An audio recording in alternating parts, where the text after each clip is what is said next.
Обращающая сторона, у вас есть вопросы к представителю Генеральной прокуратуры? У меня нет вопросов. Не имею вопросов. У меня один уточняющий вопрос.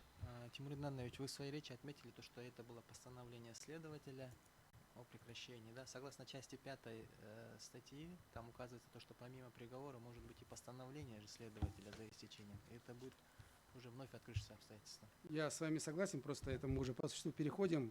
Вы просто сослались в суде, то, что вы полагали, что суд должен был применить часть первую, пункт 1 части 3 Да. при решении вопроса. Но в пункте 1 части 3 говорится об установлении вступившим в силу законным приговором суда. Приговор. А часть 5 говорит, Часть то, 5 что относится помимо непосредственно к тем моментам, которые не связаны с приговорами судов. А что касается приговора суда, оно неоспоримый факт. Поэтому суд, не имея приговора суда, не мог применить этот пункт 1 части 3 Уголовного процессуального законодательства. Понятно. У меня нет вопросов.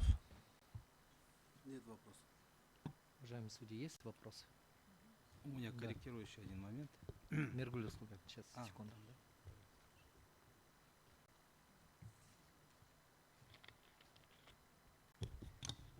Скажите, пожалуйста, вот вы сказали, что ранее предполагалось, что по всем позициям требовалось заключение прокуратуры, да? Да. И Верховный суд, поскольку сейчас, в настоящий момент, норма уголовно-процессуального законодательства позволяет всем обращаться по вновь открывшимся обстоятельствам и новым обстоятельствам, Да. то судьи Верховного суда, ну как бы у них такая практика, отправляет за заключением в прокуратуру, да? То есть получить, насколько процессуальные вот эти моменты были обоснованы, да, вот фактически данные были обоснованы со стороны обращающихся лиц, кроме прокуратуры, я имею в виду, да? Спасибо за вопрос. Еще хотел бы раз пояснить. Здесь все идет на усмотрение суда. Если процессуальный документ, который внесен в суд на рассмотрение, на наличие приговора суда, то здесь уже оснований к пересмотру дела и проведению определенной доследственной проверки не имеется. Здесь уже априори вступишь в законную силу. Но если, например, имеются показания свидетелей, которые говорят, что я, извините, когда-то человека оболгал, я признаю свою вину, но при этом нет никакого процессуального решения в отношении этого лица, подкрепленного, то, соответственно, суд, видя эти основания, возвращает дело прокурору, для того, чтобы была проведена процессуальная проверка в отношении тех фактов, которые они предоставляют. То есть все на усмотрение суда. Либо отменить, либо он может вернуть прокурору. Все зависит от доказательственной базы. Да, пожалуйста. Я бы хотел обратить ваше внимание на то, что сейчас в ходе процесса, значит, стороной ответчика было ходатайство, которым, значит, вопрос о аутентичности, значит, языков на государственном официально был снят ввиду устранения всяких противоречий. Закон вступил в силу. И не требуется никакой дополнительный еще здесь вопрос. Мне кажется, этот комментарий ваш вы залишили. Это я просто к сведению говорю, во-первых. Во-вторых, скажите, пожалуйста, вот сколько пунктов предполагает, значит, предусматривается в части 3, значит, статьи 400? 4 пункта. 4 пункта, Да. да. Скажите мне, все ли вот эти, по всем ли пунктам этим, да, суд может одинаковое решение принять? Ну, если есть наличие приговоров, вступивших в законную силу, то суд, безусловно, должен отменить решение, отправить на новое рассмотрение. Если все-таки имеется 4 пункт, то у суда, я думаю, имеется право, не отменяя, вернуть дело прокурору для проведения проверки. Вот теперь позиция ваша стала яснее. То есть по первым 3 пунктам предусмотрен, да, полный факт обстоятельств, суд, он должен иметь право, да, отменять, да, по-вашему, да? Спасибо. Еще относительно снятия вопроса, я просто хотел бы пояснить, уважаемые судьи, мы привели кыргызскую редакцию в соответствии с официальной редакцией, но если вы посмотрите на часть 1, там только осталось в русской редакции, в официальном языке, возвращение дела прокурору. В кыргызском государственном языке там есть право суда отменить и отправить дело в суд. Вот я и в этой части говорю, что нужно все-таки привести официальную версию с государственным языком, потому что сейчас судьи Верховного суда руководствуются версией 455 статьи на государственном языке, потому что на официальном языке там ограничено. Она просто выпала при переводе этой статьи на официальный язык при подготовке новой редакции 2021 года. Начинается. Тимур Иднанович, тоже в продолжении этого же вопроса. Теперь какова практика, если посмотреть, да?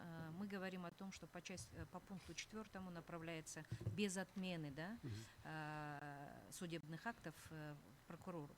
Прокурор также готовит заключение? Да, только Также после, готовит. да, только после того, как проведет соответствующая проверка, мы сейчас уже следствие в рамках УК не проводим, мы эти материалы уголовного дела отправляем в соответствующий орган, который вел расследование. Это ГКМБ или органы внутренних дел. Когда они проводят следствие, они соответствующую справку отправляют прокурору, где либо подтверждается, либо не подтверждается данный факт. Соответственно, после него мы готовим заключение и вносим ходатайство в Верховный суд о рассмотрении дела по фактическим обстоятельствам. Если факт не подтверждается, то справкой соответствующей вносится документ опять же в Верховный суд, потому что точка в таком вопросе еще не поставлена, когда просто дело прокурора возвращается. В любом случае дело должно быть направлено в Верховный суд, который должен уже принять решение об отказе, например, да, окончательно. То есть получается сейчас по практике заключение прокурора все же дается, и Верховный суд, основываясь на нем, уже Но не в форме принимает какое-то- заключения, а на форме ходатайства уже в называется. форме ходатайства. Понятно, да? То есть это в принципе продолжение той практики, которая была. Да, просто немножко ее по-другому сейчас. Ага, все, спасибо. Ваше выступление такое двоякое впечатление оставляет. Первоначально вы говорите о том, в самом начале своего выступления, что, в общем-то, никаких проблем правового регулирования в оспариваемых нормах нету, да? И что просто, ну, правоприменитель неправильно его применяет. Но в продолжении опять усматривается то, что какие-то проблемы есть, но законодательство предоставляет возможность выхода из этой ситуации. Да? Вот в большей части к чему вы склоняетесь? Что проблемы все-таки правового регулирования есть, Ну, вот в применении вот этих норм, которые оспариваются на неопределенность данном толкования этих заседании. норм, безусловно, есть. Безусловно, есть. Но, тем не менее, я полагаю, что То она есть, значит, позволяет... вы все-таки вы полагаете, значит, все-таки проблема правового регулирования есть ввиду наличия каких-то неопределенностей, неясностей, которые в конце концов приводят вот к такой разночтивой, да, правоприменительной практике. Но, тем не менее, существующая нормативная база, в общем-то, предоставляет достаточно возможностей полноценно выполнять, скажем, Верховному суду, да, свою миссию, да, в качестве кассационной инстанции, в качестве высшего судебного органа. И не нарушает нормы Конституции, это самое главное. Все ясно, теперь ясно. Так, пожалуйста. Уважаемый суд, у меня тоже возник вопрос, можно я задать мне вопрос? Хорошо. Уважаемый Можно прокурор, сидя.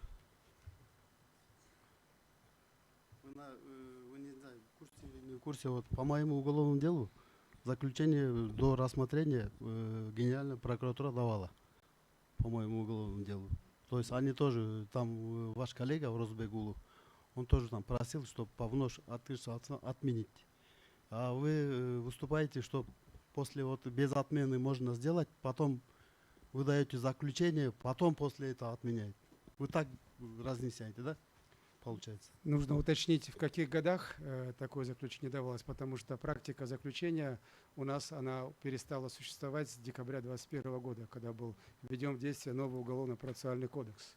До 2021 года заключение прокурора до декабря в рамках уголовно-процессуального законодательства 2017 года оно присутствовало и имело место быть. Но по моему уголовному делу есть заключение. До рассмотрения прокуратура давала. Я не С знаю, вашим, почему давали заключение, скачать. С вашим этим тоже я не согласен. Так, Все, ну, больше вопросов нет. нет вопроса. Хорошо. У меня один вопрос. Вот смотрите, скажем, вновь возникшие обстоятельства. Вы предполагаете, вот, как вы привели пример, то есть Верховный суд, сторона обратилась, после этого Верховный суд все-таки нашел основания для того, чтобы направить, ну, скажем, материалы какие-то для проведения дополнительных следственных действий. И, скажем, по результатам вот этой проверки, как вы сказали, не расследования, а проверки, прокуратура все-таки находит основания, и потом она обращается с ходатайством. То есть только в этом случае органы прокуратуры обращаются с ходатайством Нет у о прокурора... пересмотре дела по вновь открывшимся. Или вот эта процедура может быть и иначе. Если, например, минуя суд, человек просто прямо обратился к вам. Какой выбор, да, здесь какая вообще, какая-то единая, скажем, да, или какие-то установленные четкие процессуальные процедуры имеются или нет? Или это все-таки остается на усмотрение прокурорских работников там, в этом случае, например, обратиться с ходатайством, а в этом случае, может быть, и не стоит, да? Спасибо, я поясню. Вот чтобы такого не было, именно о чем вы говорите, и была применена норма, то, что все стороны имеют право обращаться в суд. Сторона также имеет право обратиться к прокурору. И Но прокурор- дело в том, что Верховный-то суд в данном случае вынужден в любом случае как бы направлять к вам и ожидать вашей оценки в этом Э, случае. Ну, здесь уже Верховный суд, он как бы возбуждает уже дело по вновь открывшимся обстоятельствам, он уже отправляет соответствующим Нет, процессуальным речь идет, когда документам. он не отменяет, да, Да, судебные он в любом акты, случае возбуждает, состоявшиеся. да, он в Но любом он случае, возбудил, да, отправил к вам. Да, отправил прокурору. Да. Просто у прокурора также есть право и самому обратиться в суд. То есть, если лицо обратится в прокуратуру, и прокурор посчитает необходимым, он сам может обратиться в суд с соответствующим ходатайством, и такая же процедура опять будет. Мгм. Такая же процедура опять будет. А также лицо может само обратиться в суд, и опять же, дело, если удовлетворится, вернется к прокурору. Хорошо, да, присаживайтесь. Так, Аселя Базбековна, вы будете выступать? Да, хорошо.